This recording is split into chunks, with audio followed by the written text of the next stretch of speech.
t-shirts. Okay, the PTSA recorded spirit t-shirts for all of the students. The school is going to use that to help build community and celebrate each other through recognizing the school and connecting students with each other. So they're going to have a bunch of different spirit activities that I don't know how they're going to use it exactly, but they have plans. Each of the different grades have different colored t-shirts, and the teachers are going to wear their different colored t-shirts depending on what grade they have. So they're going to have like little yeah, just different things for all the different grade levels. Trying to plan it to happen next year too, a little bit earlier in the year next year, so that they can use it throughout the year. Some people have had questions about, are there going to be any 8th grade promotions? And I believe there is going to be one, at least some kind of celebration. And Mr. Manriquez, he just asked about a budget for that. And so it's in the very early stages of planning. Not sure what it's going to be yet. Principal Hunt said that they still need to organize and talk about it. But we did let them know that PTSA can support them with whatever funding they need or volunteer needs now that we're able to get back into the building. Also wanted to let you know that Teacher Appreciation is coming up in May. So we are looking for somebody who can help organize that. Ginger last year did a great job organizing flowers for all of the teachers, and she put so much work into it. I'm hoping that we can get some more families to help organize it and help us come up with ideas of how we can recognize our teachers, because they've we all know they're having a really rough time right now. I think teacher morale isn't that great. And so we want to make some extra effort to show how much they're appreciated. That reminds me of our Wednesday coffees. So that's a pretty big hit. I'm getting a lot of feedback from the teachers, the staff, Principal Hunt. Principal Hunt was saying that she's actually been able to meet families that way. It's everybody that she's met so far that have delivered the treats and goodies to the teachers on Wednesday mornings. She's really appreciative. And she says that, she's had really good interaction with those families and would love for them to come to the school to volunteer more if they're interested. So if you guys are, wanting to get into the building, this is one of the quick ways that you can do that. Meet some of the staff, drop off some goodies. We have a volunteer sign-up list that we can also share in the chat, but we've been providing treats. We have volunteers donating baked goods or any kind of breakfast treat, and the PTSA has been providing coffee, but we're having volunteers pick up and drop off the coffee, which has been really appreciated. Also, another thing I wanted to mention too is that we haven't really done any fundraising this year. So we've been spending our money, but we haven't really focused on fundraising, and we're not really going to focus on it too much this year. We're going to launch one campaign. It's going to come up mid-April after spring break. And so I just wanted to give you guys a heads up. We do have some more big budget items in the works. We were talking about possibly revamping the staff lounge. Right now it's old and it's messy and it's not really a warm and inviting place. And so there's a parent who's offered to help organize just a cleanup and maybe painting it, replacing some of the furniture, putting in some small appliances and things like that that have happened at other schools too, that the teachers have really appreciated. So we're trying to get that going. But yeah, if you guys are interested in volunteering, please send an email to our volunteering@wms.com. And we can get back to you with all the different volunteer opportunities that we still have this year, especially now that we're going to be allowed back into the building. There's going to be a lot popping up. So if you're interested, you can join a general list. And you could also put it on chat too, and we can copy that down and contact you. But I think that's it from me. That's pretty much all that I've heard right now at the school. I know that people also have questions about the budget that was just approved. I think you can find it online. We can get you a link to that too. And people have been asking about if we're losing teachers, and I don't think Washington Middle School is going to lose teachers. They are budgeted to lose 2.2, but those are TAF staff. And TAF hasn't done their budget yet, but they're on a different budget cycle. So we're hoping that, they're going to re-up that agreement for this upcoming year so that they'll still continue to provide that staffing, and we won't end up losing anyone. That's all I've heard so far from admin. So if you guys have any other questions, admin loves it when you contact them directly and ask them directly versus coming through a middle person. But if you're not comfortable doing that, definitely let me know and I'll ask those questions and try to share them out. So with that being said, I wanted to introduce some of our PTSA volunteers. Kat Barr, she's been doing our treasury stuff, and she can tell you about like where we're at as far as raising money, and also and what we've spent our money on so far. Thanks, Jen. Hi, I'm Kat. I've got a 6th grader and an 8th grader at Washington, and just really briefly, happy to share anything about the budget if people are interested in actually seeing where we're at with our budgets to actuals. But as just an overview, we have raised now about $17,000 this year, and our budget is $60,000. So we're hoping to be able to get a little closer to that goal as we do the annual fund ask in a couple of weeks. So just keep your eyes open for that. In terms of things we've been spending money on this year, we have been really successful in funding the departments in school. So we've bought a lot of books for the library. We have bought a lot of art supplies for the art department, lots of math and science equipment for different projects that students are doing in the classroom. So that's been really fun to see what the teachers are using those resources for. We are funding all those t-shirts that Jen mentioned. So we're purchasing those so that every student and staff member in school will get those for free. Uptick in teacher appreciation this year, as she has mentioned, trying to get the teachers, happy and show them that we really support them. Then also student yearbooks.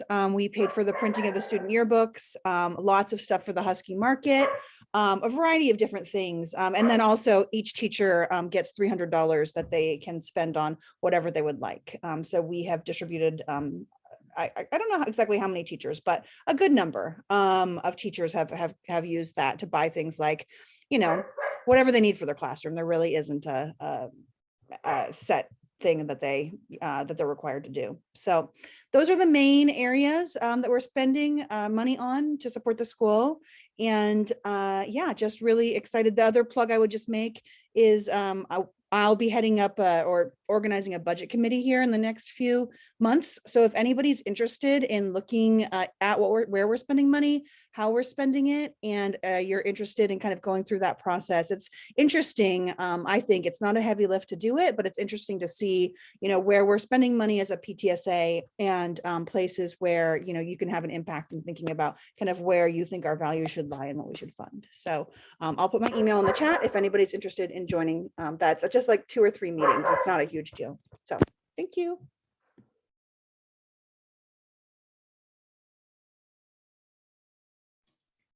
Thanks, Kat.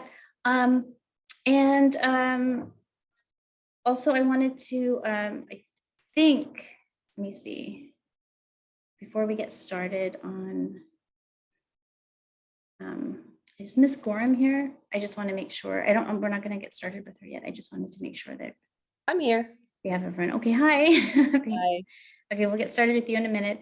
I think that, do we have anybody else on the PTSA board who wanted to do a quick update on your, like what you've been up to?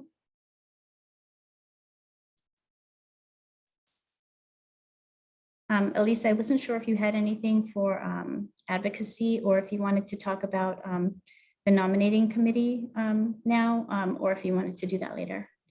Sure. Hi. Elisa Ridley. My kids attended John Muir. I have a 7th grader. In terms of advocacy, we have been learning more about how we can help other schools across the state level in terms of things like translation. We had massive gains in that, and that has helped us to mitigate issues in terms of district level changes. So in enrollment, so we shouldn't be seeing a lot of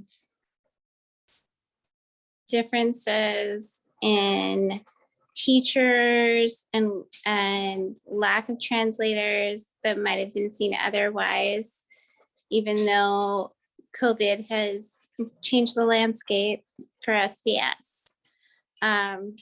As Jen said, there are many opportunities to volunteer at Washington Middle School in anything and everything you might be interested in, whether it's delivering coffee or being on a board or just talking about what you're interested in. We can help make a committee. So please consider that. Thanks so much.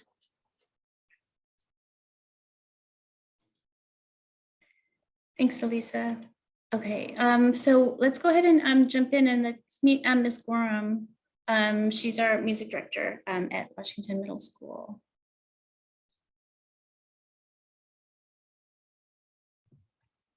Ms. Hi. Gorham, are you ready? Hi. I'm here. Yes, Go no, ahead. I'm ready. Let me just get my Okay. stuff pulled up. Am I correct in thinking that there are parents in this meeting of folks from feeder schools? We might have a couple of feeder schools here. Okay, Mhm. because that's what I was told.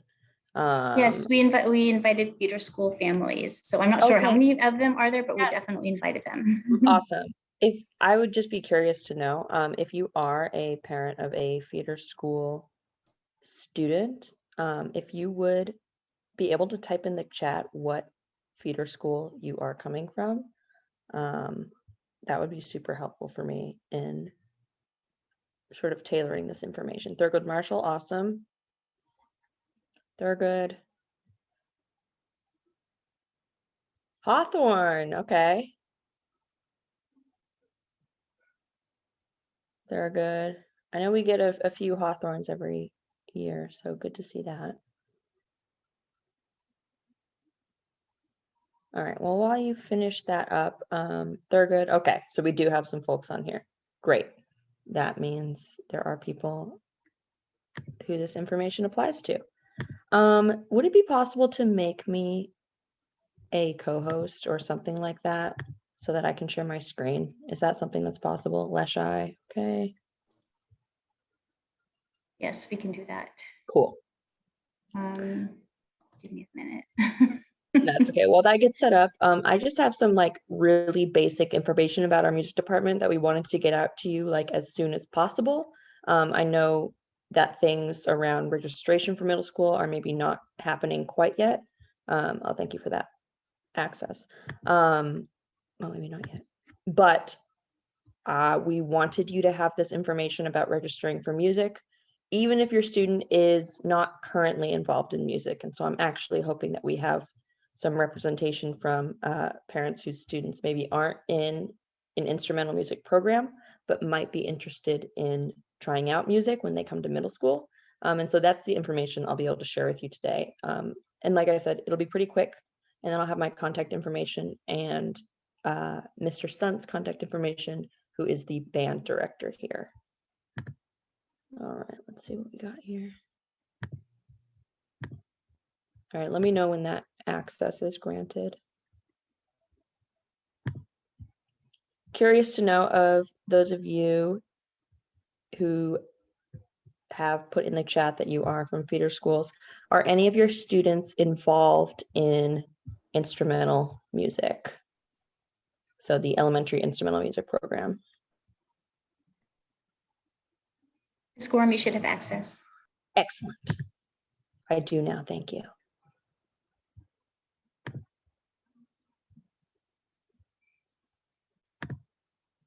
Awesome. On cello. Okay. Clarinet and trumpet. Perfect. So it's looks like we have a good mix here of maybe people who aren't in EIM and people who are, which is exactly the audience I'm looking for. Give me one moment while I full screen this.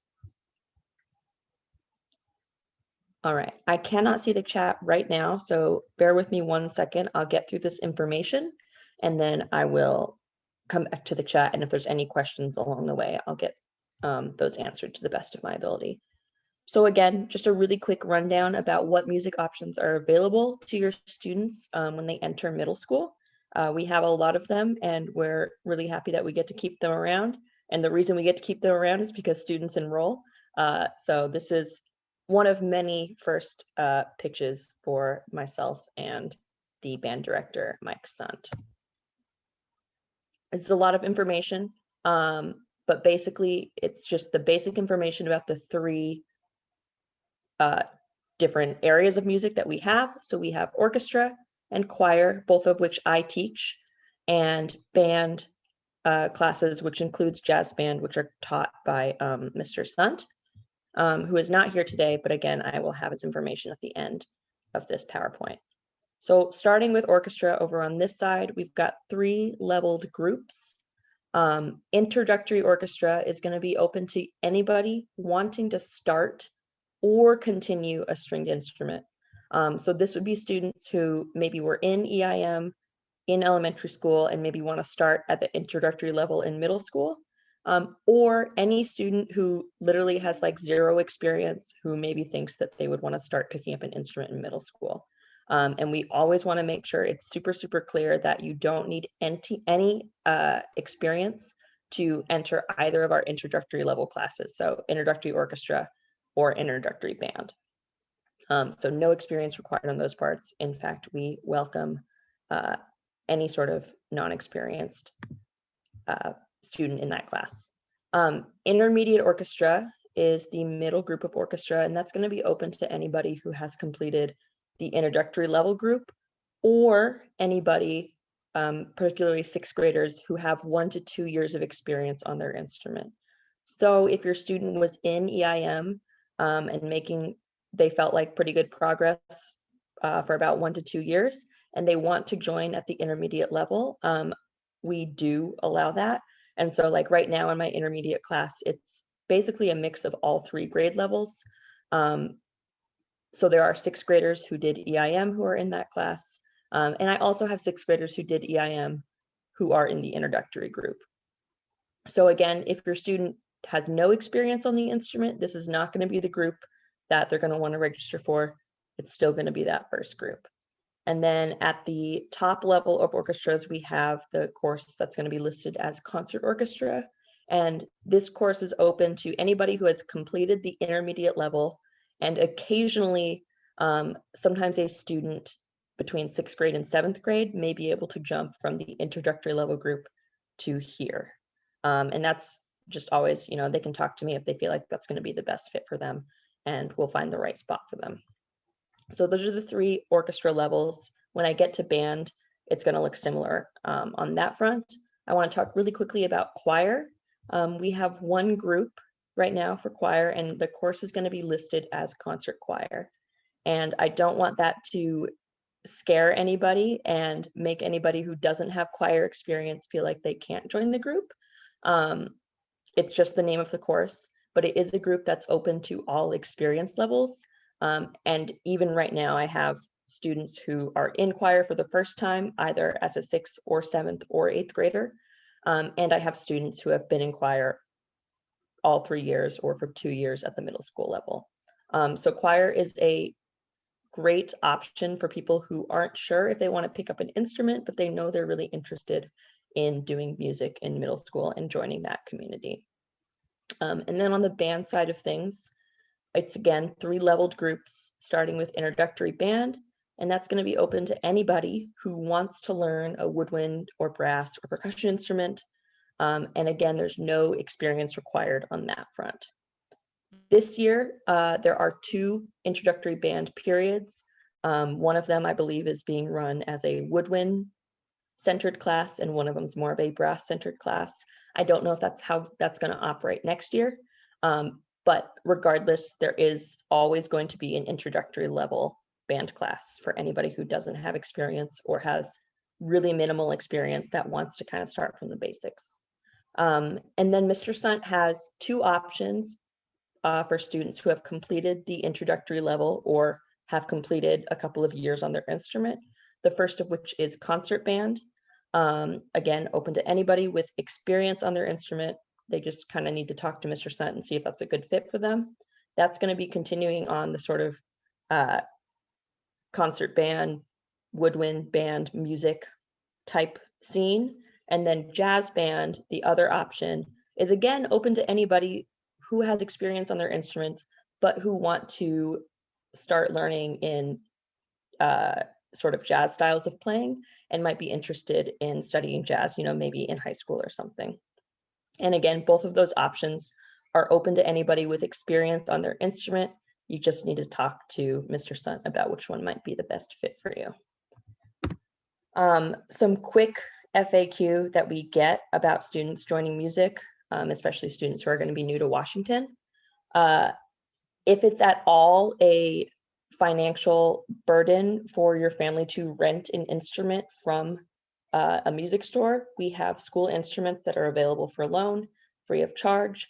And currently about 70% of our students use a school instrument. So it's totally a viable option. And we have instruments, you know, that are there to use, and we want to give them to students to be able to use while they're in middle school.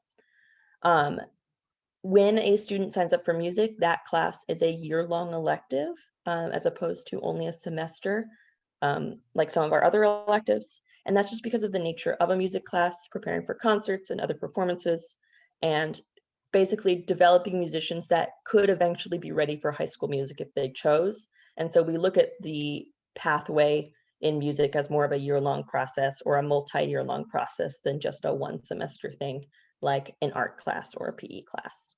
And then the last question, if you're interested in music, but you don't know what class is going to be the right fit, or you just want to talk about the different options in more depth, I have my contact info right here, as well as Mr. Sunt's. If you don't know if you have an orchestra or band or choir question, you just kind of have a music question in general, go ahead and just send the email to both of us, and we'll make sure the right person gets it. And lastly, just a final push, we really want kids to join us in music.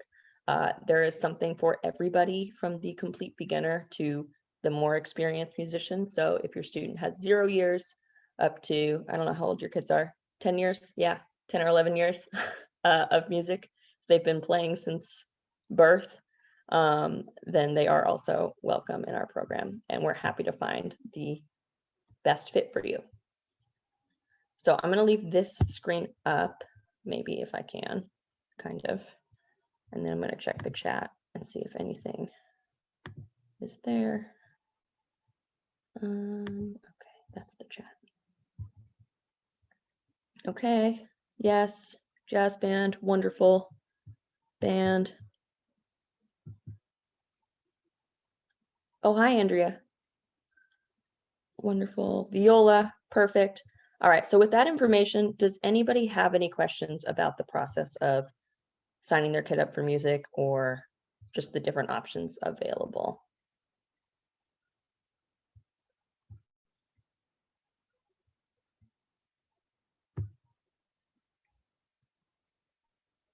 We would love to be able to do concerts for the elementary schools. That's one of our most like powerful recruiting tools. Right now, the rules around field trips are pretty strict, and there's a lot of red tape in getting kids able to go to other schools. At the very least, at least on my part, in terms of choir and orchestra, we will be sending out like a short video performance for parents and families and students to watch and maybe get excited about music. So at the very least, that will happen. But I do hope to bring back some recruitment type concerts next year. Can students switch to a different music option in 7th grade? Yes, they can. So all those beginning level classes are open to any grade level. So if they want to join the beginning level class at a different grade level, they can. I have 8th graders who are in my introductory orchestra, who maybe just now decided that maybe music is something they're interested in. Oh, you're welcome, Tiffany. And I know that Mr. Stunt has 8th graders that are in band for the first time. I have 8th graders in choir for the first time, and the same goes for 7th graders. Yes, Friends of Washington Music is our music booster. Alyssa is here, and I believe Alyssa could maybe talk more about that, if that is something that you all have time for.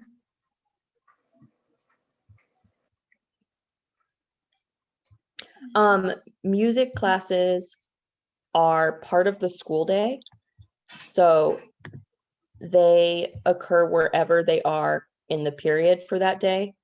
So they're not an after school or before school thing. They are during the school day. And that was an answer, Maria, to your question.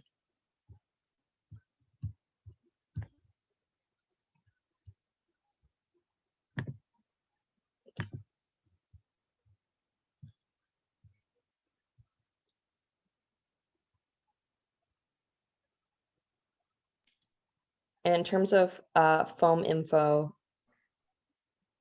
I would love to get some more of that information out. Alyssa, do you want to talk quickly about that? Sure, I'd be happy to. Sorry, I'm on my cell phone. My No my worries. computer died this week. Oh, that's fine.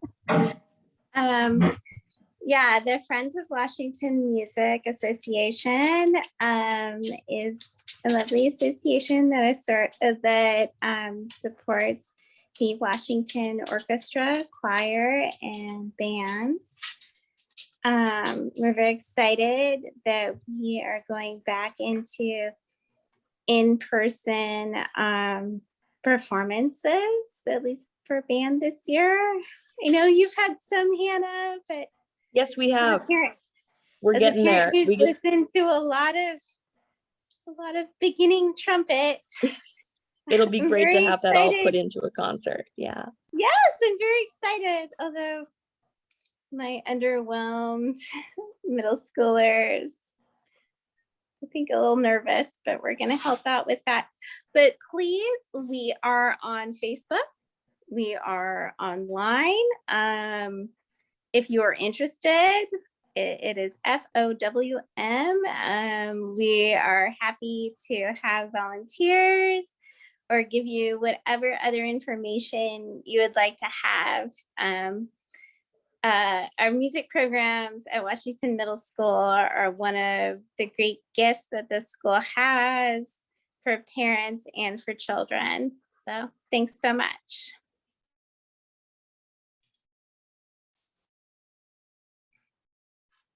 Thanks, Elisa, and thanks, Ms. Gorham. That was great. I can't wait to see some of those performances. My son is in band, so they've been practicing a lot, and hopefully, I heard that they're going to be recording some of their music. All right, with that, I wanted to introduce Jay. He's a parent at Washington Middle School, and he's going to be talking about our main topic tonight about our teenagers. Hello, hi everybody. I'm Jay Feitengruber. First of all, can you hear me okay? I hear you, yes. Okay, should I go ahead and share screen? Sure.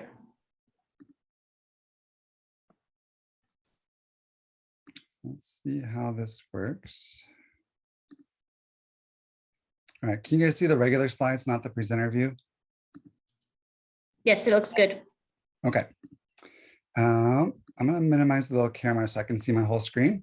That means I can't see the chat and I can't see your lovely faces.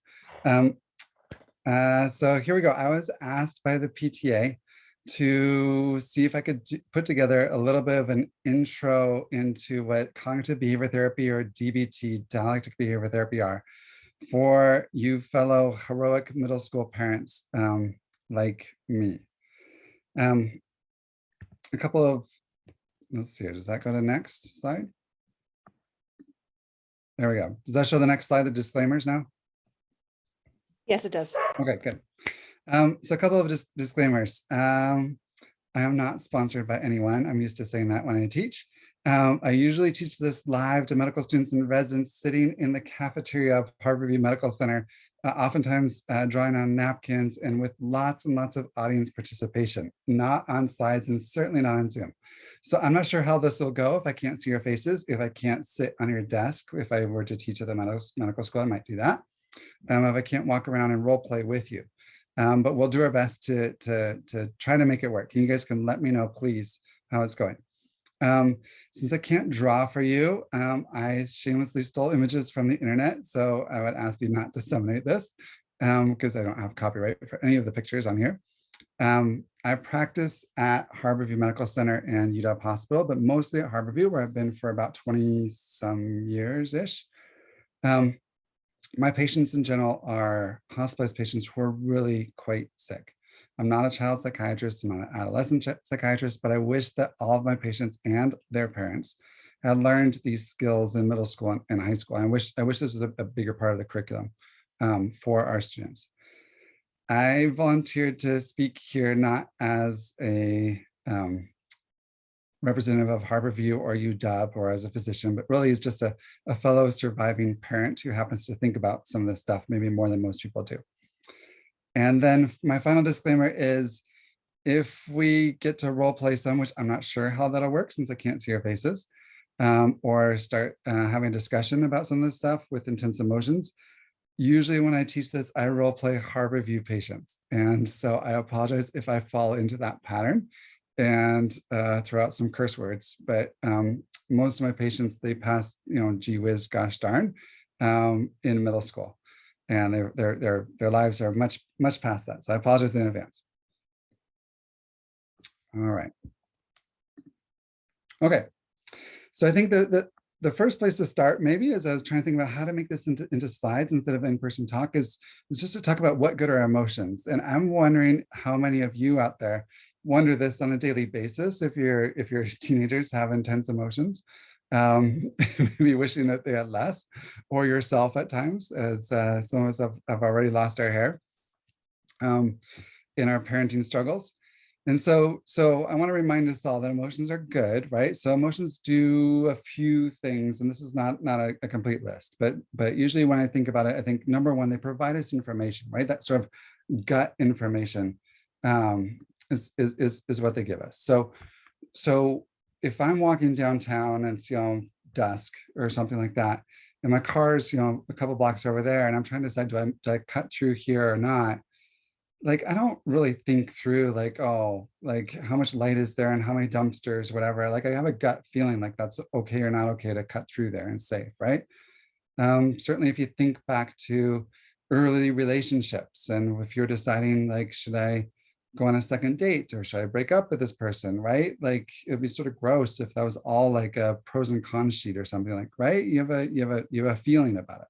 So emotions provide us super important information. Second thing is they provide social connection, of course. And then finally, and most importantly for this talk, emotions drive immediate action. And a lot of our action is really just driven by emotion. I would make the argument that for a lot of animals, you can question what lizards or not because their brains are a little bit different, but that's really all they do, right? Feel angry, attack, feel anxious, run away. Okay, so let's think about our brains. Usually I like to draw this out.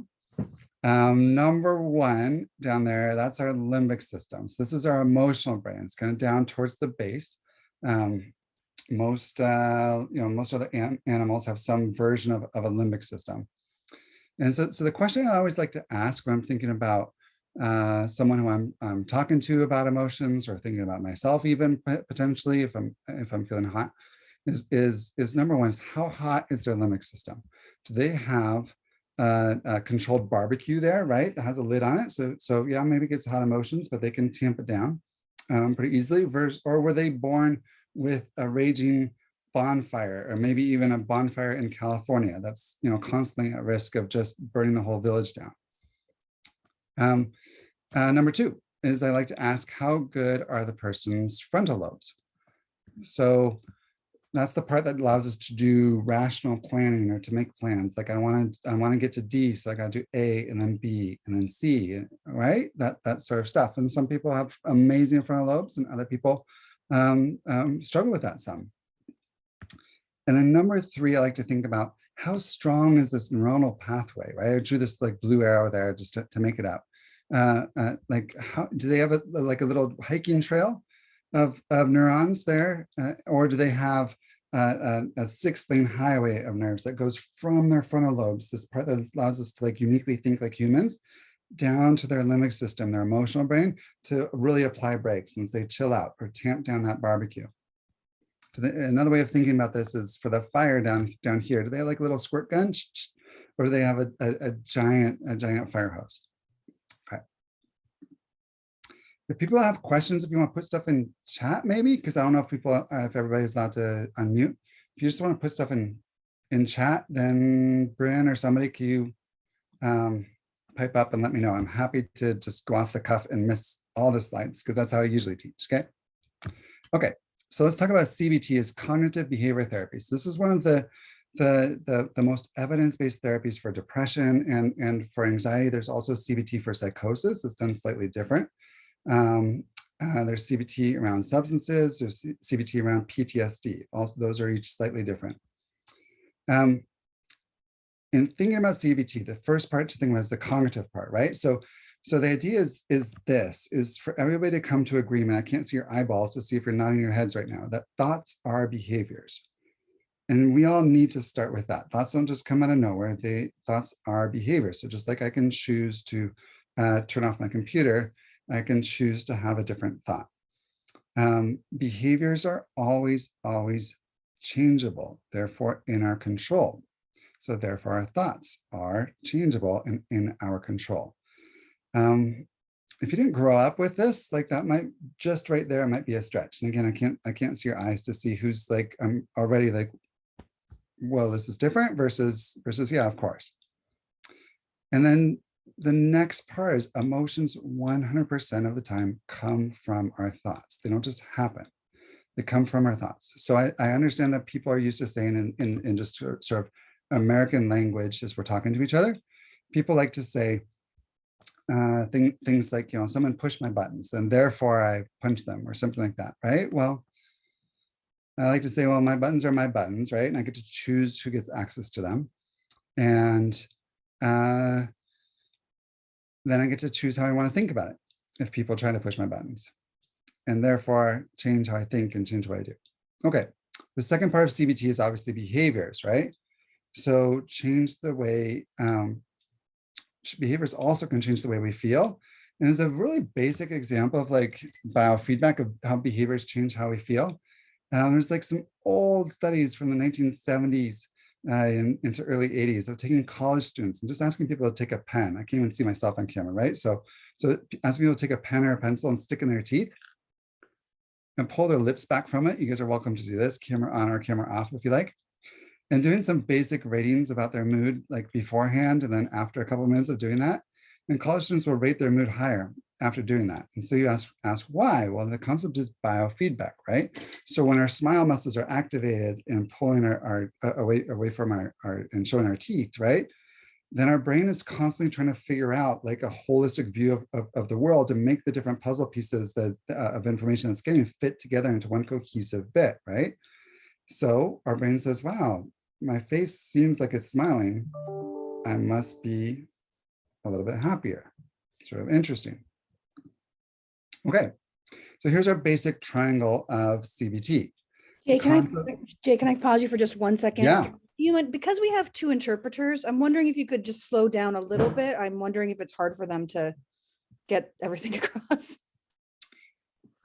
Possibly, I don't know. Okay. I can't see people's faces to see who I'm losing and who's with me. But thank you. I will try. Okay, so the concept of CBT is that thoughts lead to feelings, right? Like we just talked about. Our feelings are always coming from our thoughts or our behaviors. And feelings can influence behaviors and behaviors can influence new thoughts, right? And it can go round and around either direction, clockwise or counterclockwise.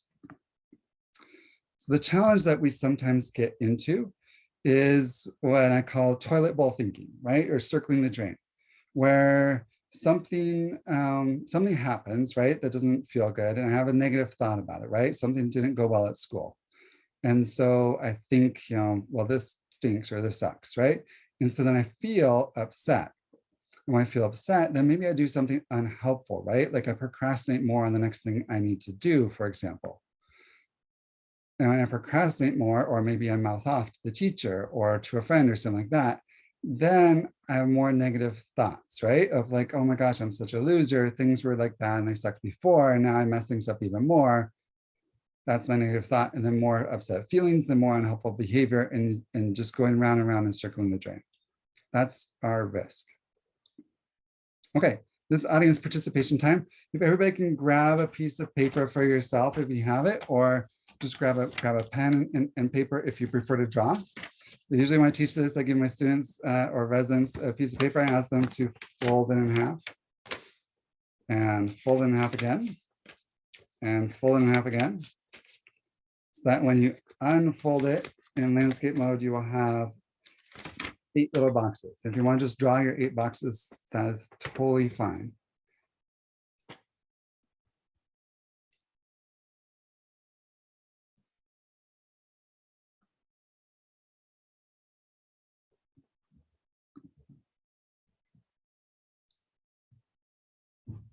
Okay. So in the top left box, people coming in. All right, in the top left box, what I encourage you to write is what happened. Now the trick for what happened, before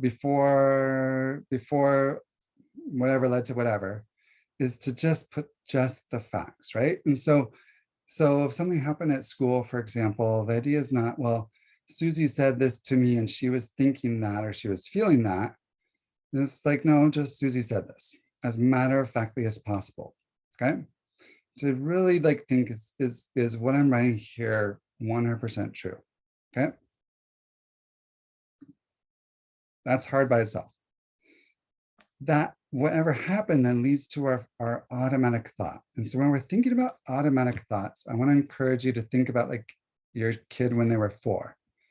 So if I took my daughter as a 4-year-old, or took my niece or nephew as a 4-year-old to the zoo, and we go to the grizzly bear exhibit, and we're standing right at the glass, and the grizzly bear runs up, roars, and maybe takes a swipe at the glass.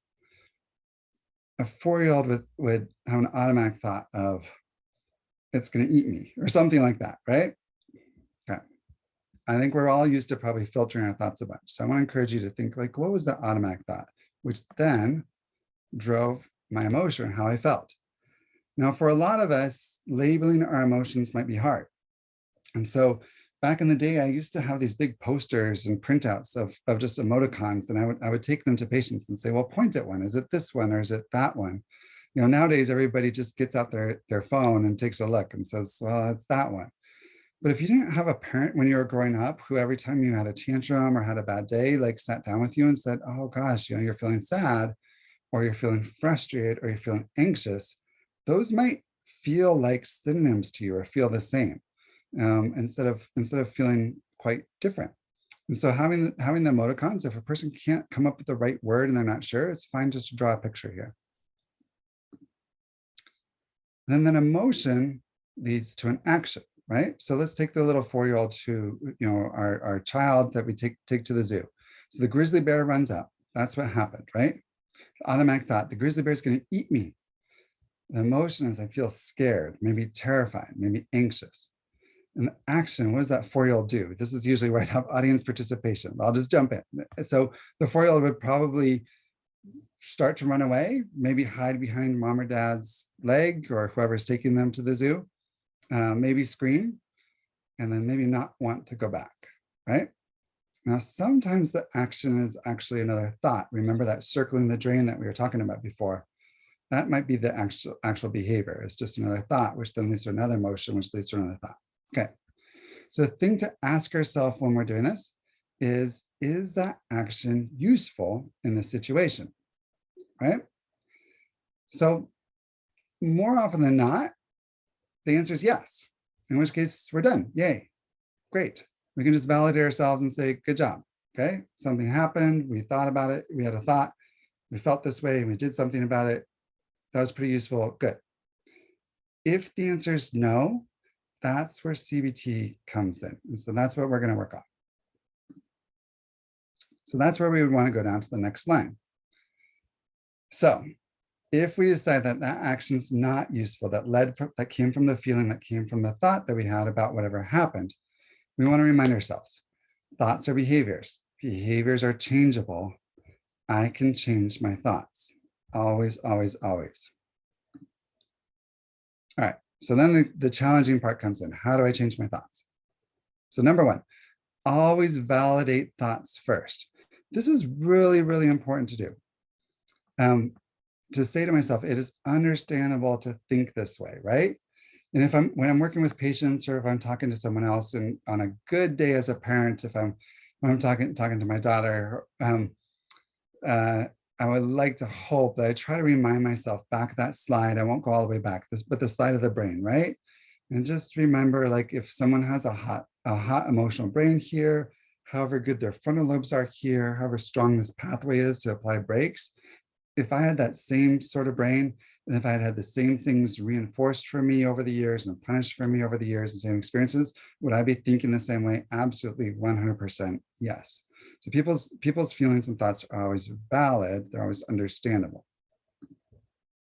Okay, so don't skip that part, right? Because otherwise it just feels like, this is really hard. Next is to identify thought distortions. And so we're going to spend some time on that with a whole bunch of examples. And then third is to select some alternative thoughts and see where those lead and see if they go to something more useful. Okay, so this is a very, very brief introduction to CBT, or cognitive behavior therapy. And this slide is just to welcome people to go on the internet. You can just Google, or whatever search engine you like, CBT or cognitive behavior therapy, and you'll find all kinds of fun stuff, including, I just found this on there. I sort of like this. It's sort of catchy to say, catch it. What conclusions have you made about your situation, yourself, or other people? Check it. What are the reasons this thought is not true? Change it. What is a more kind and accurate thought?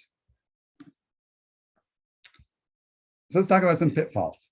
Pitfall number one is to skip the validating the automatic thought, right? And so depending how polite your middle schooler is, they may or may not like actually give you this cartoon gesture down here, but they may be thinking that if you skip that part and ask them to come up with some other thoughts, right?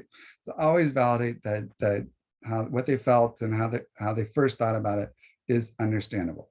Okay.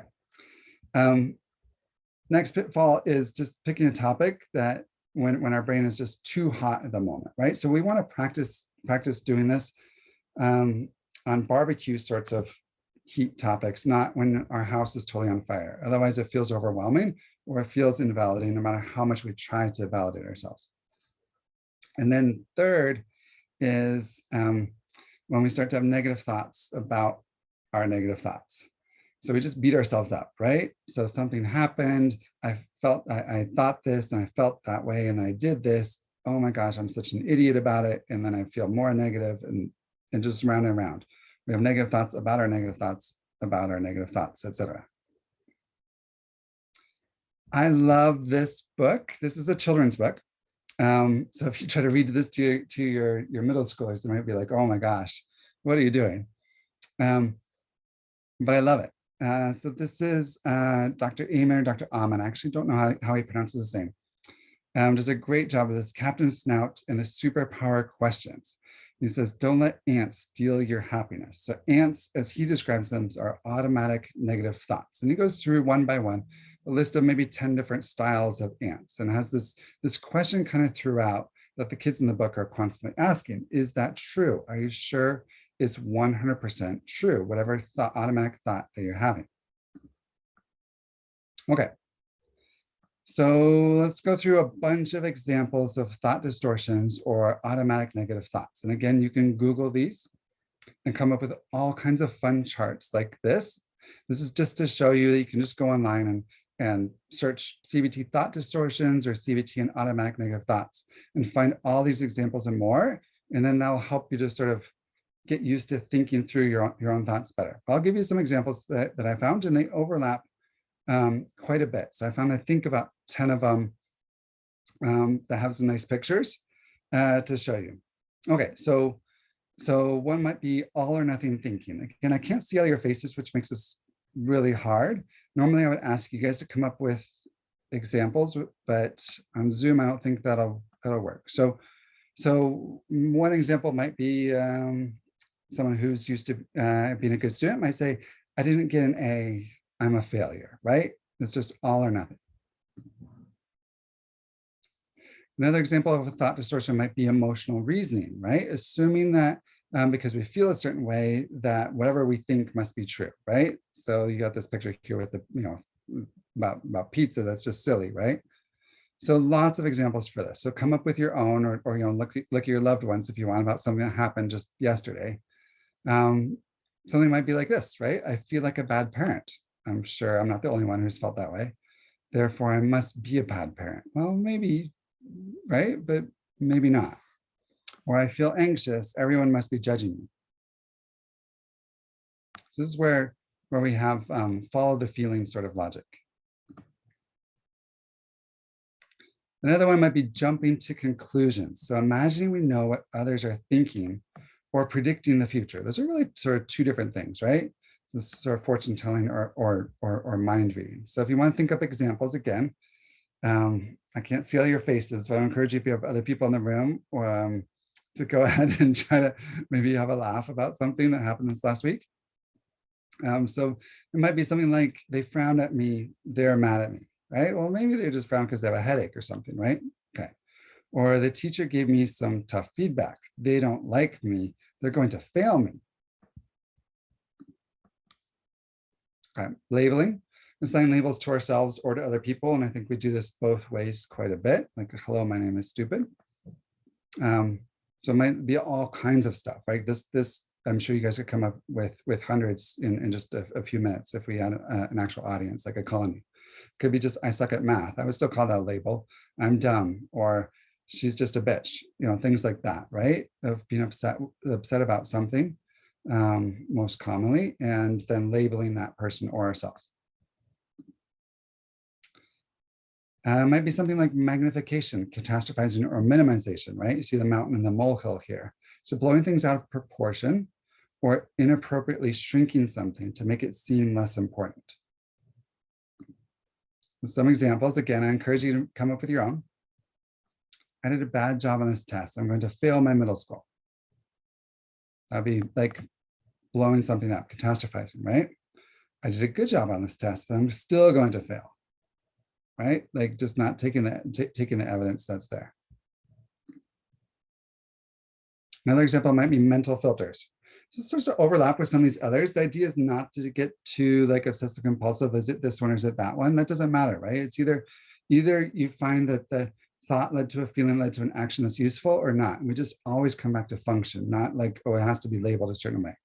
So mental filter would be only paying attention to certain types of evidence, noticing our failures, but not seeing our successes. There's lots of examples of this, right? So in sports, as someone who plays soccer, if someone came up to me and said, that was such a nice pass, I might be tempted to say, yeah, but I missed like 3 others. Or maybe one of your kids might say something like, my mom only criticizes me, when mom just gave 2 compliments and 1 correction in the last 10 minutes. I'm sure I'm not the only one who's experienced that. Okay, one of my favorites, shoulds and musts.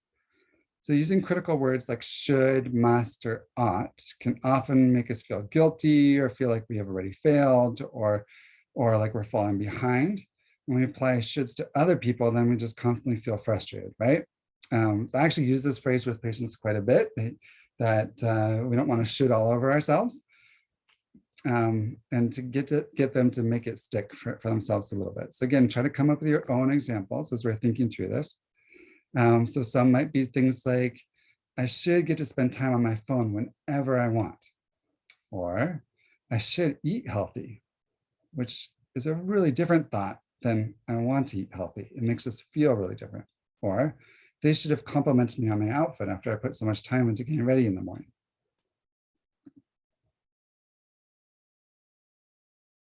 Another example might be disqualifying the positive, similar to some of these others, but I like the picture here of like throwing positives in the garbage. So just kind of good things that have happened, or that you have done for some reason or another, right? Similar to some of the other ones. So I got good grades this semester. Now my parents are going to always expect good grades. And then overgeneralizing, seeing a pattern based on a single event, or being overly broad in the conclusions that we draw. These are things like every, nothing, all, forever, statements like that that tend to get us into trouble because then we have intense feelings about it. So come up with your own examples. Might be something like, you never notice when I take the garbage out. Or they were rude to me this morning. They're always so rude. This Monday sucked. All Mondays suck. And then just every Monday being like, oh, it's going to suck again. Another example might be personalization. So blaming yourself or taking responsibility for something that wasn't completely your fault. Or on the other hand, right, blaming other people for something that was your fault. So again, think of examples for yourself or within your family. Some of us parents may have heard something like, you made me late, after we spent 90 minutes of reminders to our teenager, and then they still forgot something that we ran upstairs to get for them. Or something like, they purposely bumped into me in the hallway. That'd be a personalization, right? Maybe they just stumbled or something like that. It wasn't really personal. Okay, so that's a long list, right? The idea there is not to overwhelm anyone. It's just to give people ideas to help you brainstorm. Where am I getting stuck, and where am I have like some blinders on about my automatic thought that then lead to emotion, that lead to actions that I don't find as useful in my life as I would like. Okay, so that begs the question, so what do we do, right? So something happened, we have an automatic thought, and we felt a certain way from that, which led to an action. If it's useful, we keep it, right? If not, what do we do? And you can't see my mouse, right? So you're on the left-hand side there, just going down and saying, well, the same thing happened. And then we're going to take the next area down and think about as many alternative thoughts as we could come up with as possible. So in thinking through alternative thoughts, let's go through this like pretty quick. I guess what I want to say about it is, if my daughter came home and said, you know, so-and-so was mean to me today, and then we talked about this a little bit, and it's like, what were you thinking, you know, before you got upset? And if she said, you know, well, I won't say my daughter because she wouldn't use these words. So let me do that differently. Somebody says, you know, well, she's a bitch, right? We'll just say that, right? Something kind of strong like that. And so, well, what are some alternative thoughts, right? If whatever happened wasn't useful, what are some alternative thoughts you could have had in that moment? Well, if that person comes back and says, she's a terrible person, she's an ass, she's a whatever, you pick the label, those aren't really alternative thoughts, right? Those are just the same thought with different synonyms. And so I say that's not what we're going for. Okay, I'm going to skip through this a little bit to get the idea, and then we can go through an example. Okay, so each of those thoughts would lead to list out what different emotion they would lead to. And then they would each lead to a slightly different action, most likely. And then we want to ask ourselves, are any of these more useful? So let's think through maybe a basic example. Again, I can't see all your faces, which makes this hard. So let's say, what happened? I'm doing some teaching, and I tend to like to do this with my medical students. So I'm doing some teaching, and some of the audience was not paying attention. And usually my students or my residents are like, oh, he's talking about me, right? And maybe I have an automatic thought, like, I am a terrible teacher. So how would I feel? Like I might feel disappointed, we'll say. I could go a couple different ways, but let's say I would feel like really disappointed in myself. Then what action do I take? Well, if I feel disappointed enough, I might decide I'm going to quit academic medicine and go to private practice to never teach again. So then I would need to ask myself, is this useful or not? My family might say, yes, that would be useful. Work maybe less hours, right? I might say no, right? Like maybe not. I get a lot of fulfillment from teaching. Okay. And so I might want to go back and ask myself, okay, so was my automatic thought true? Was it 100% true? Remember from that slide about the automatic negative thoughts or the ants, right? So is it true? Is it 100% true? So I'm a terrible teacher. Well, maybe not. I've gotten some teaching awards from this group and that group, maybe not, right? Okay. So I decide it's not useful and maybe it's not 100% true. That's my next step. So I'm going to come down to the next line and say to myself, what are some alternative thoughts that I might be able to have, and start brainstorming. So this box is pretty small, so I can only type in a few. So maybe something like somebody in the audience, maybe they're not feeling well. Maybe they have a headache. Or similarly, maybe it's a separate, but there wasn't space to write another number. Maybe something bad happened last night. They had a breakup, or were told they had a new diagnosis, or lost a loved one. I don't know.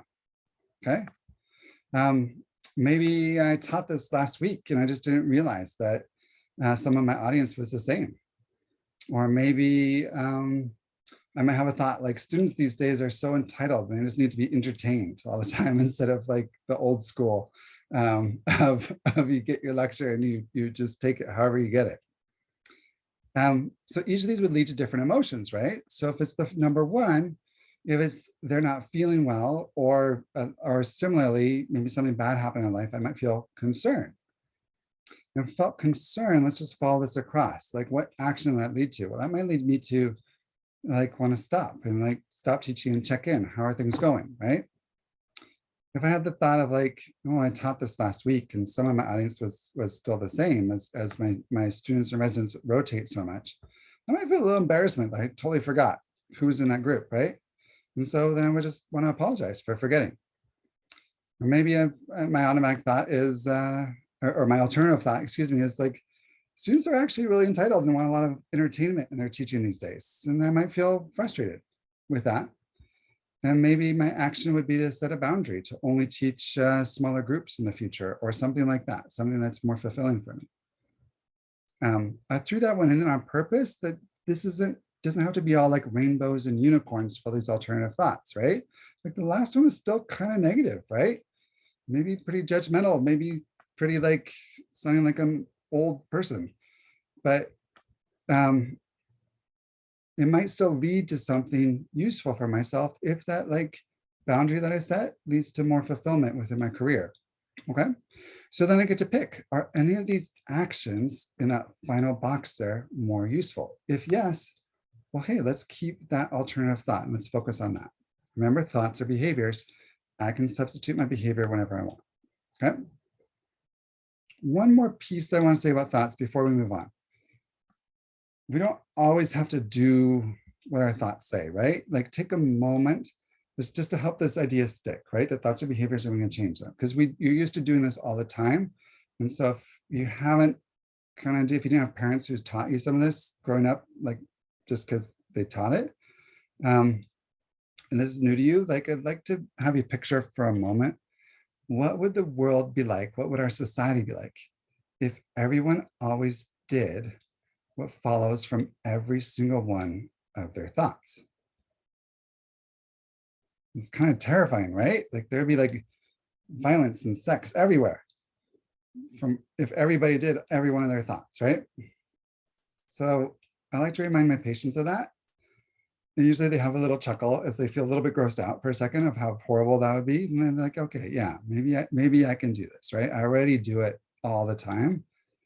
It's just getting better at it, right? It's getting better at it and going from, can I do this with topics where my emotion is a candle to practice on first, to where my emotion is like a stovetop, to where my emotion is a barbecue, and then maybe even the bigger ones after that.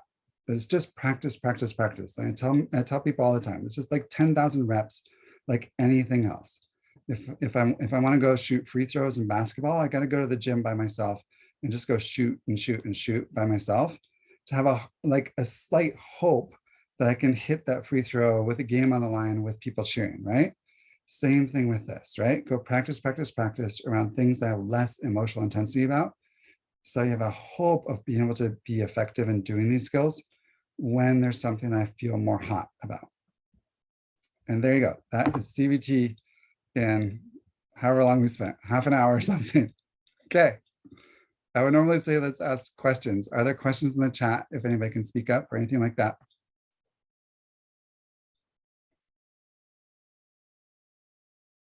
If not, we can power on to DBT. No questions? Okay. I think I heard somebody say no questions. Okay. All right. Let's move on to DBT then. So DBT is dialectic behavior therapy. This was developed by Marsha Linehan. I put a copy of one of her books right there that I really like. Marsha Linehan is a PhD psychologist at the University of Washington. She also has a private practice group and a research group here in Seattle. If you're looking for DBT, there's no better place to look than right here in Seattle. We're really lucky to have it here because it can be hard to find out around the world, even though this is now worldwide considered a gold standard. So dialectic is not a term that we're used to using in our daily language very much. So let's talk about what is a dialectic first. So dialectic is the idea, really comes from philosophy, that two different ideas can exist at the same time. And both of these ideas can be 100% true, even though they might be really different, or they might even be sort of like opposites, like oil and water. So as a parent, like a basic dialectic might be within the same week, having thoughts like, oh my goodness, my child needs global change. Like they need to change how they emotionally react to things, how they think about things, how they organize themselves, maybe how they dress, some of their personal hygiene, how they treat others, especially their elders, how they do their chores, et cetera, et cetera, et cetera, right? And then within that same week, we might also have a thought of like, the number one thing my child needs to do is to accept themselves as they are. That when they look in the mirror, they just don't really have a really accurate picture of how they are, maybe even how amazing they are and how hard they work. Both these might be 100% true, even though they pull us in very different directions. And so the concept is this sort of synthesis of two different ideas, right? Okay. So why dialectic behavior therapy? So CBT, the thing we just went through, cognitive behavior therapy, which is one of the most evidence-based treatments for depression, anxiety, and a variety of other things that we talked about, is by nature a little bit invalidating, right? It's kind of, you know, if you're saying to someone who's feeling really hot at the moment, hey, how are you thinking about that? Isn't really right. Like, if they're upset enough, they might be tempted to punch you, right? That's like pretty invalidating, right? And so people, those of us who have more hot emotions, if I want to go back, if I was drawing this out for you guys on napkins, I could just go point at the brain picture, right? So people who have hotter emotions down here throughout their lives, they experience lifelong invalidation of their emotions, right? From parents and siblings and friends being like, oh my God, what is wrong with you? DBT then provides more structure to help a person with these hot emotions be able to do the CBT work eventually, if that makes some sense. The other purpose for DBT, like how it was initially developed, was Marsha Linehan was researching how to help people with chronic thoughts of hurting themselves, including suicide. Okay, so one of the basic concepts of DBT is the idea of a rational mind. Again, think about our frontal lobes, right? In our emotional mind, think about our limbic system, our emotional brain down here. And then at moments in our life, we really slide over into rational mind pretty much solely, right? And we're just thinking about facts or logic or we're thinking about short-term, long-term pros and cons of something, or make an Excel spreadsheet if that's in your job, whatever it is. Just what should we do and what are the pros and cons? We have other moments in our life where we really slide way over here in our emotional brain, where it's just, I feel so intensely and I can't think logically about it all, but I feel so intensely, which might be positive emotions like love, right? Or like, oh my gosh, I just can't wait to be with this person more. Or negative emotions like, oh my gosh, I really want to hit this person. Okay. Ideally in life, we spend as much time as possible in our wise mind, where the two overlap, where we have this sort of sense of knowledge or experience or kind of common sense, right? Where our emotions and our thoughts about our reasoning about it overlap. I would hope for most of us that when we either propose to a spouse or accepted a proposal from a spouse, or in the future, if that's going to happen for someone, that would be a wise mind moment, right? That our heart would be saying like so strongly, hell yes, absolutely, this is the right person for me. And our rational mind would be saying like, yeah, this makes a lot of sense, right? It's not just like, oh, hell yes, and we're going to Vegas, right? That and that's it. Well, we're maybe having some adult beverages or something. But our rational mind also would be like, yes, this makes a lot of sense to do this. That's a wise mind moment with both intact. It'd be sort of gross if it's just to go to Vegas, potentially, maybe. And sort of gross if it was like some sort of like Excel spreadsheet of the pros and cons of this person. Like, ooh, who wants to be in a relationship like that also, right? Okay. So what I talked about, DBT gives a structure to allow a person, especially when we have hotter emotions, to get to do the work of CBT eventually. So at the base of our pyramid of DBT is always safety, just can be safe. So a lot of my patients, for example, and some of our teenagers who have more intense emotions, they're also the ones who are more at risk for self-harm, which can come in a lot of different ways. Which might include drinking, it might include risky sexual behaviors, it might include cutting on themselves or hitting themselves, or it might include actual suicide. So number one, just can you be safe? And however we wanted to find that for the moment, and it's not totally black and white, right? But can be safe enough to keep working on this. If a person can commit to being safe for now, then we want to work on distress tolerance. And we'll talk about what that is in a minute. And then follow that up with emotion regulation skills, which includes CBT. And follow that up with interpersonal effectiveness skills, like how do I get my needs met, right, from people around me in an effective way. If I can go back a second, all of this is usually 1 year of work in pretty intensive DBT. That means going to a skills work group, usually twice a week, plus having a one-on-one therapy session with a therapist, and then usually seeing a psychiatrist like myself once a month just to check in around medications. After a person finishes that year, then at least in our UW programs, they're invited to come back after a period of time of taking a break. If they want to do another year and work on building a life worth living, like working on what's fulfilling for you to do in your life.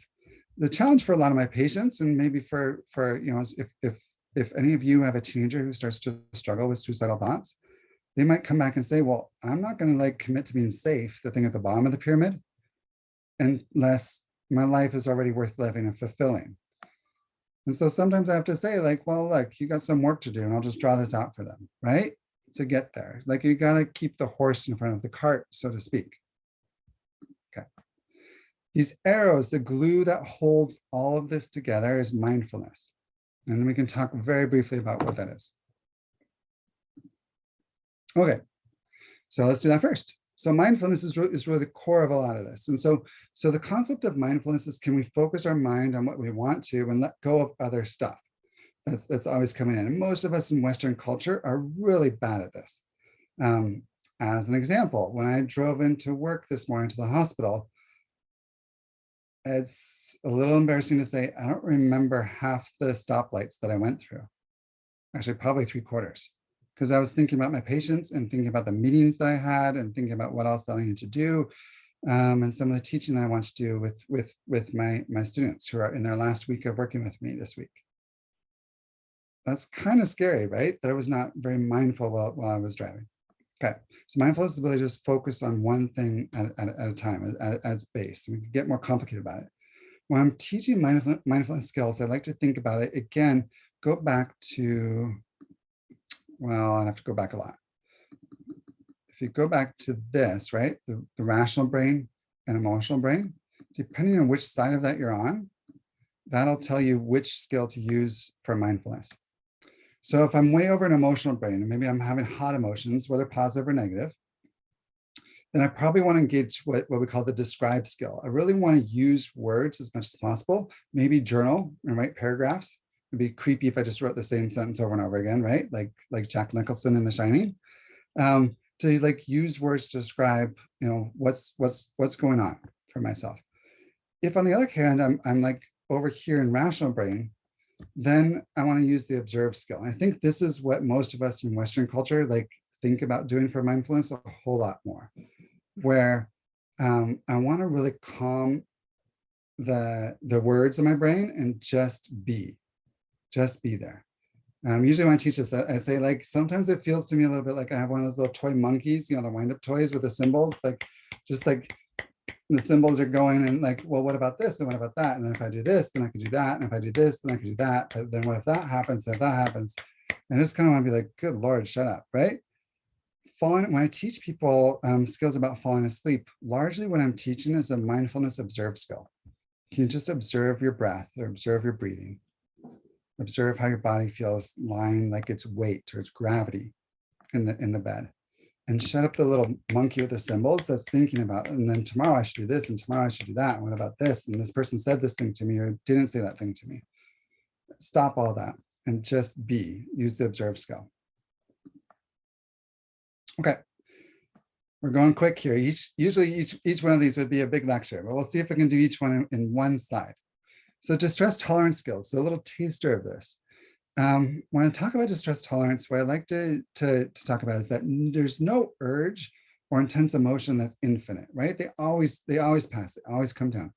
So I talk a lot about surfing the urge for whatever it is. If I have an urge, if a patient has an urge to cut on themselves, for example, or to drink, or do something else, like can you surf that urge, knowing the beach will come, it's out there, if I can just hang on long enough. For people who have panic attacks, right? That's like maybe the most intense emotion in the whole world. So if people have panic attacks, they feel like they're having a heart attack. In fact, I think some people listening here are fellow physicians in internal medicine, right? And so when we do like hospitalist internal medicine, like a good number of the people who are admitted to our services come in for what's called a rule out MI, or rule out heart attack, right? So the first thing we want to do is like check out their heart, and then we're like, wow, okay, their heart's actually okay. And then we think, well, is it their esophagus or their stomach? And then if we like, those are okay too. Well, guess what? A lot of those people are coming in thinking that they're having a heart attack. It's actually a panic attack, right? It feels that intense that we feel it in our bodies. And what I like to remind my patients, and so for you guys also, is I have never, ever met someone who hasn't had a 100% success rate in stopping their panic attacks, right? Like everybody eventually, it stops and they go to sleep. They're 100% successful. And just holding on to that thought that all of us have a 100% success rate in our emotions, like eventually going down, helps to have that faith. Okay, I just got to keep my balance, stay on the surfboard, hang in there, get to the beach. So common like distress tolerance skills there's a lot of different things, but I usually would start with distraction techniques. The key to distraction is it has to have an activity that matches the emotional intensity that I'm experiencing. So if I have sort of a mild emotional intensity, something like reading, maybe watching TV, even though I don't usually encourage that for patients.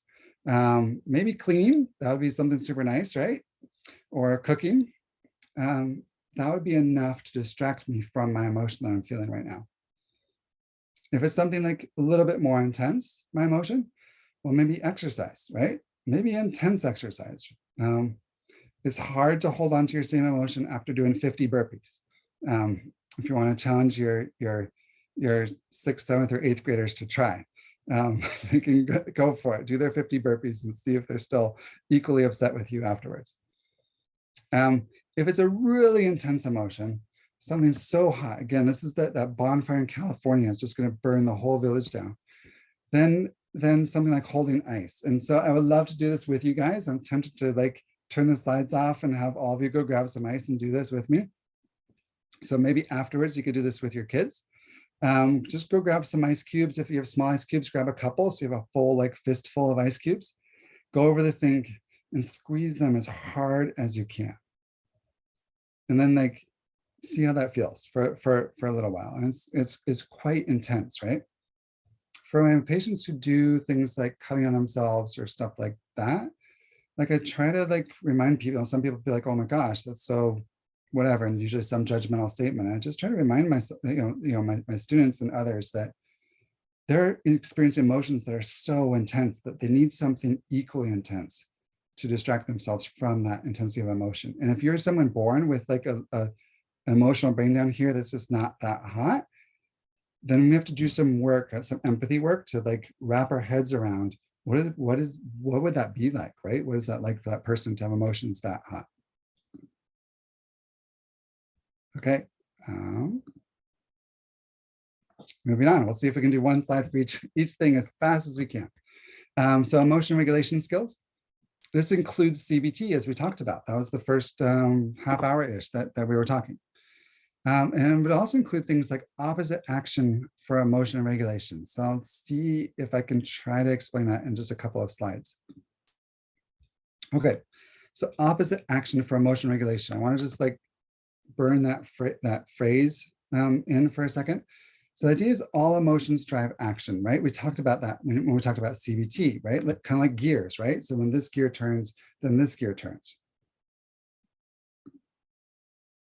So we want to ask ourselves 3 questions. And it's really important to not skip the first one. And so if you're thinking about, trying to help your middle schooler with this, like, please, please, please don't skip the first one. So number 1, is my emotion action combo? Remember, they always go together, like just like gears, right? Is my emotion action combo understandable? The answer is always, always 100% yes, right? And so if we're struggling with that, we want to like help ourselves get there. Talk to the person that we're talking to. Talk to our kid about, all right, what was going on, until we can get to the point of like, yeah, that makes sense. Why, you had this emotion that came from this thought, right? And that drove that action, and it's understandable. Okay, just because it's understandable, that doesn't mean it's great, though, right? So it's understandable. Don't skip that step. Number 2, is my emotion action combo justified? This is a much trickier question, right? And so we can have a long lecture about, well, when are emotions justified? So a couple like quick examples. So when is sadness justified? So being sad or a little bit depressed, right? Maybe not full on quote depression, but being sad, we would justify when we have like a real loss, right? We lost our job, we lost, your dog died, right? Et cetera, et cetera, et cetera. You have a real loss. Is it understandable to feel sad? Yes. Is it justified? Yes, it's a real loss. When is anxiety justified? Anxiety would be justified when there's a real threat to my person or well-being, which might be an emotional threat too, right? Like somebody might share a secret about me or something like that. Or it might be a physical threat, like the bear we talked about, or a car that's coming our way, right? Or it might be a threat of losing my job or losing my spouse, something like that. When is anger justified? I know those of us who grew up in Seattle, we might be like, oh my gosh, like us Northwesterners, we say anger is never justified, but it is, right? So when is anger justified? Well, when there's like a real slight to me, right? Okay, next, is my emotion action combo useful? So same thing as the CBT, right? Just decide for my life and the direction I want to be going. Did this automatic thought led to this emotion, led to this action? Was that emotion action combo useful? If yes, keep it, right? If no, then we want to do some opposite action for emotion regulation. Okay. So opposite action for emotion regulation. So remember, emotions drive action. We have our little gears there. So we talked about when I feel sad, like what's the action? So remember, like one of the primary purposes of emotions is to drive action.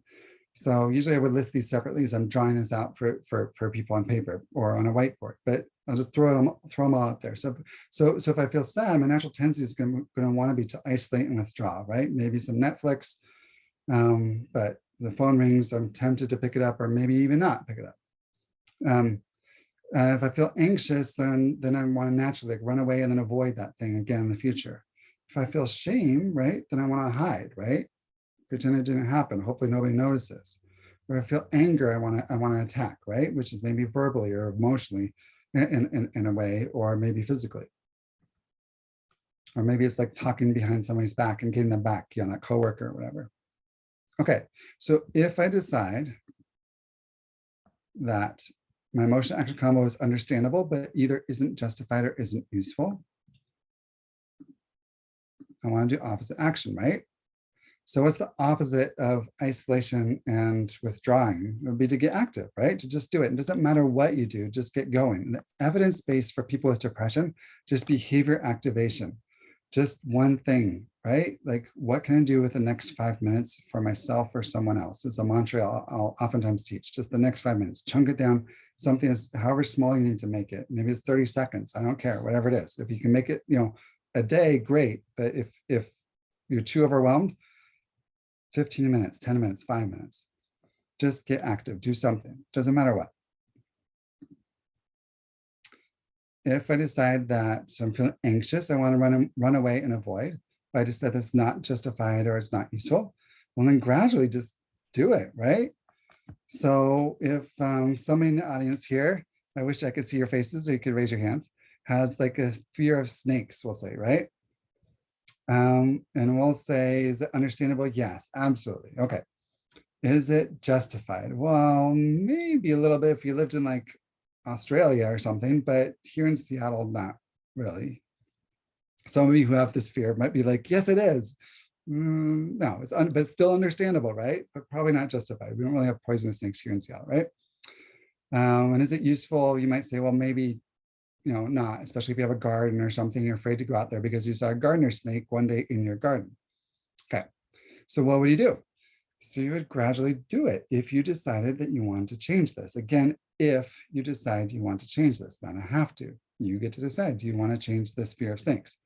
So maybe you would start by thinking about snakes a little bit. And we could do some like planned thinking about it, or even some, you know, close your eyes and imaging. And then maybe watching a YouTube or two about snakes, doing different things of increasing intensity, right? Or increasingly scary snakes, right? And then maybe like seeing a snake behind glass, right? And then being next to somebody holding a snake, maybe touching the snake somebody else is holding, and eventually holding the snake. And if you have to, like going to sleep with a snake, okay? Until you're no longer anxious. That would be opposite action. Okay. If you've experiencing shame and you want to hide, right? Well, first of all, is it understandable? Always yes. Is it justified? Maybe yes, maybe no. Is it useful? Maybe yes, maybe no. So you see this with celebrities all the time. We'll do something for other people because it's easier to talk about, right? Where they do something that doesn't fit their sort of public persona and they feel shame and they want to hide from it, right? Like, well, if you want to do opposite action, get on stage, right? Come out, do a press conference, own it. Or if you're a comedian, like make fun of yourself about it. Okay, anger's trickier, right? Because you might say, like, well, what's the opposite of if I want to punch somebody, what's the opposite? It would be like giving them a hug. That hug's going to turn into like some wrestling move and a noogie, right? So anger is really a 3-step process for opposite action. So it'd be number 1, gently avoid. And so even with a teenager, I would say, okay, let's get a little space. We're angry at each other. It's understandable and maybe is not justified or useful. Let's just get a little space from each other, right? So we don't end up in a bigger fight. And the number 2 is really tricky.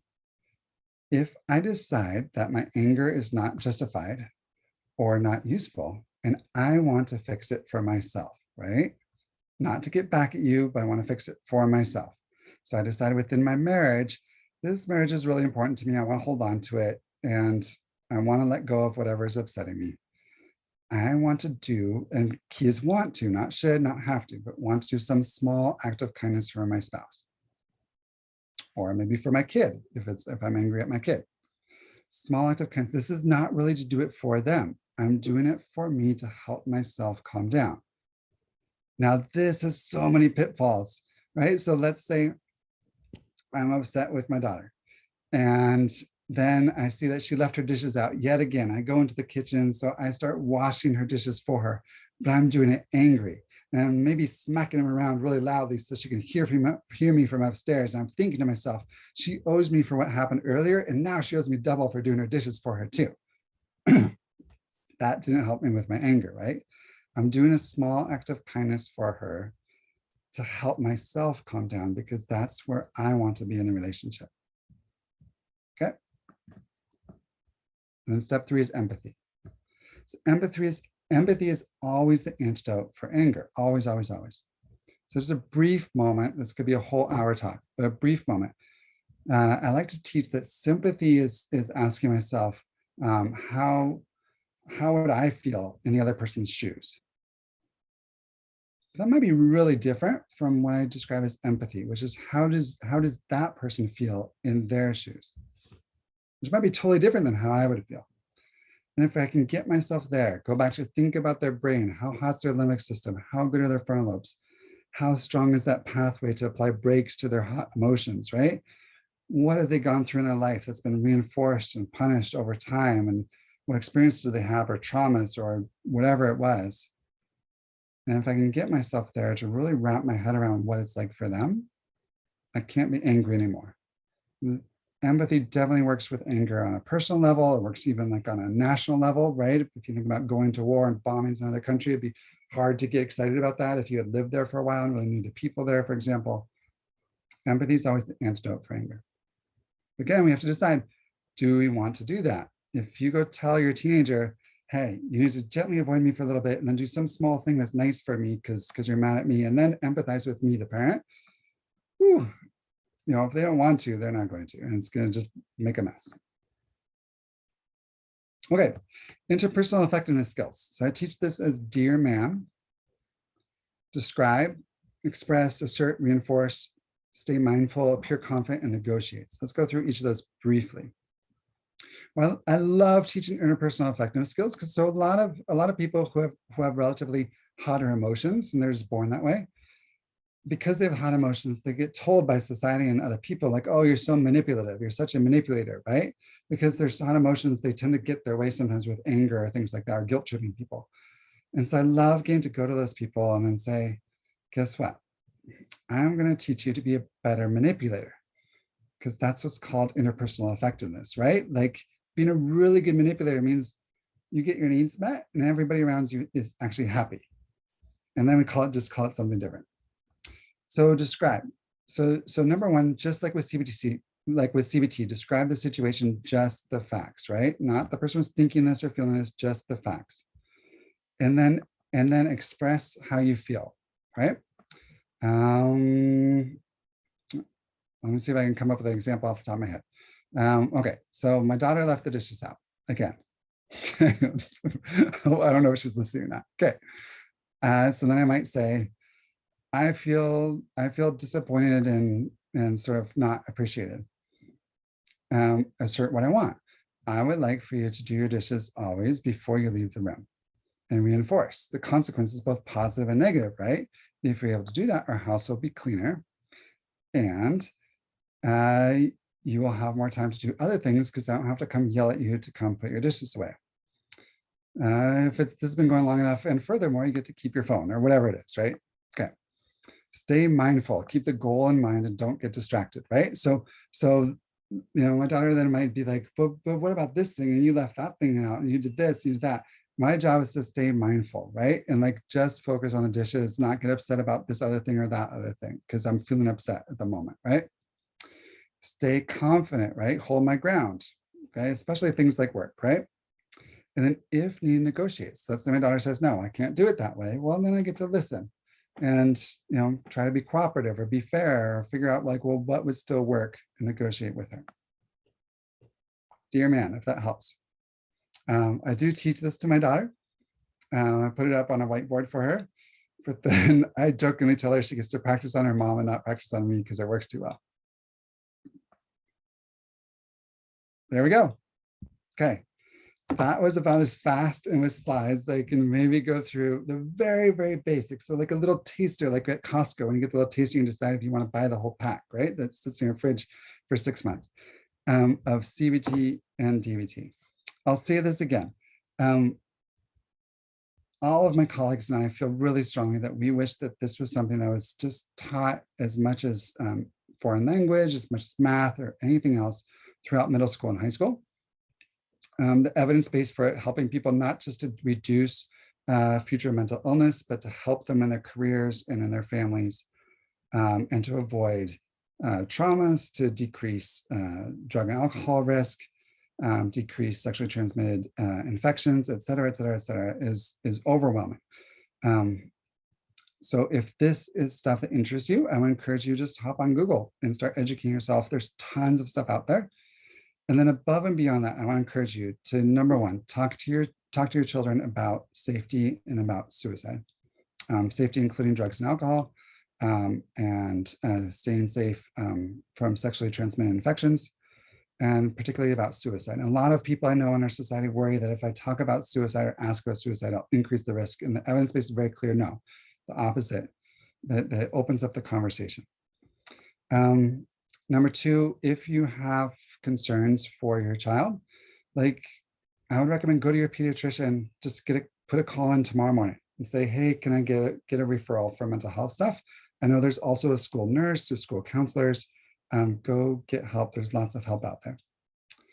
I threw this number on here. This is the King County Crisis Connections number that you can always call in a crisis. And then the last thing on here is something brand new. This legislation this last year and still being set up, but I want to introduce it to get the word out there that of a national hotline, but each state has to figure out how they're going to fund it, of 988. So similar to 911 for most emergencies, that we are working on getting set up with a 988 hotline that I hope in the coming months to year will be available. So instead of having to go look up a crisis line at any time, you could call that for help. And that is what I have. I'm going to pause sharing.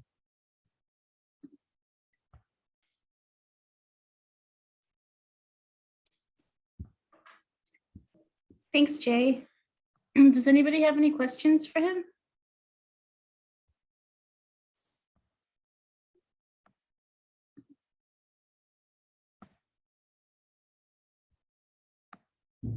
No questions? Okay, well, if you guys do end up having questions, feel free to email us PTSA and we can, pass those along and get some answers for you.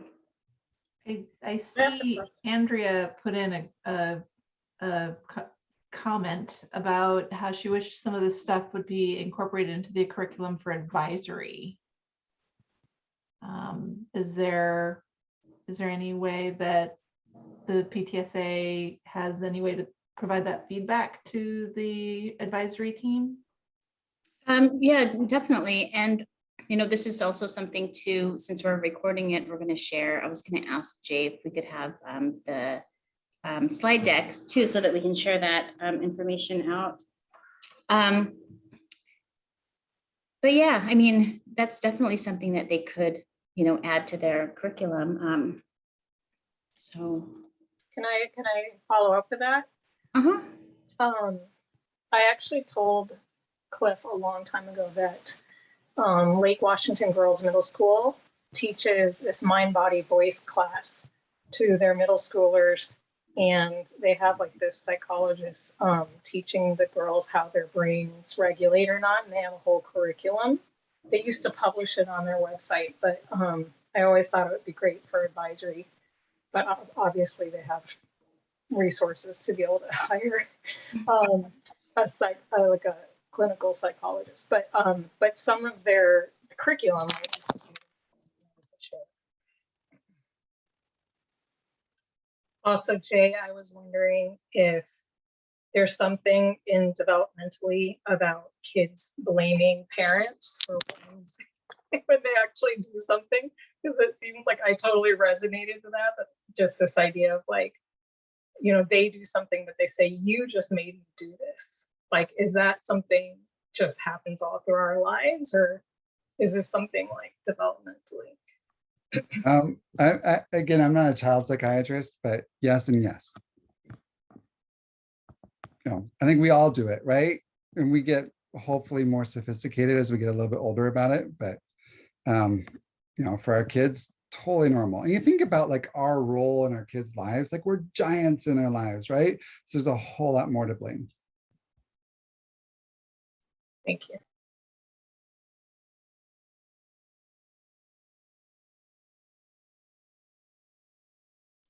Does anyone else have any questions or comments for Jay?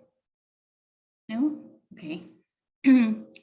Thanks again, Jay. That was great. A lot of good information, and we are going to share it with the rest of the school once we get that posted online. I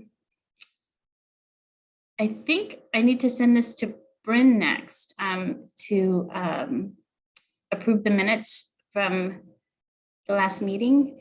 After that, we can adjourn, and if anybody wants to stay to chat, we're here to answer any questions or, you know, just socialize. So Bryn, do you want to go ahead and?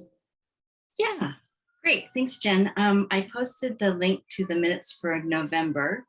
So if they've all been distributed to you that way, and is there any corrections that anyone wants to make?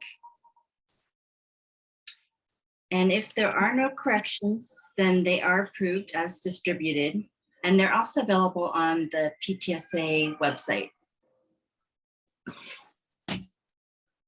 Thanks, Bryn. As far as other PTSA business, I don't really think there is anything right now. I know we are looking for folks to join the board next year, as I think everyone on the board now we're all going to be off the board next year. So if anyone's interested, now's a great time to reach out, because we can kind of train you and show you what to do. Other than that, there's not, I think, anything else going on. So we could end this meeting. And if anybody wants to stay and chat, or if you have any questions to ask for the PTSA, we're still here. So ask away or say hello. It's been a while since I've seen people.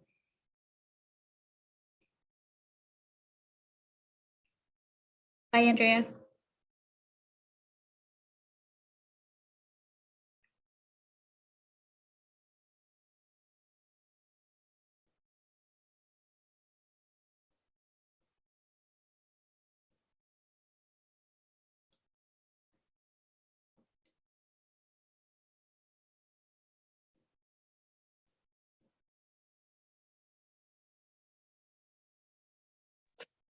Thank you, Michael.